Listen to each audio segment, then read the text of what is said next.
তেজপুৰত শোণিতপুৰ জিলা বিজেপিৰ সভাপতি মধুস্মিতা হাজৰিকাৰ উদ্যোগত দেখা গ'ল এক প্ৰকাৰৰ বিজয় উৎসৱ পালন কৰা।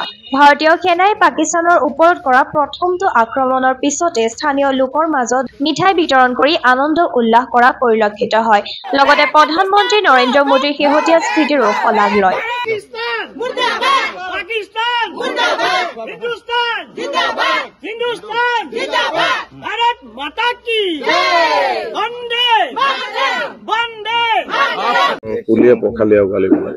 নিশ্চয়কৈ প্ৰথমে কম যে মোদী হে তো মুমকিন হে, কাৰণ আমাৰ দেশৰ যশস্বী প্ৰধানমন্ত্ৰী নৰেন্দ্ৰ মোদী ডাঙৰীয়াৰ নেতৃত্বত তথা আমাৰ ইণ্ডিয়ান আৰ্মিয়ে যি ধৰণে যোৱাকালি পাকিস্তানত সন্ত্ৰাসবাদীক উৎখাত কৰি পেলালে, আচলতে আমি সঁচাকৈ আনন্দিত হৈছোঁ।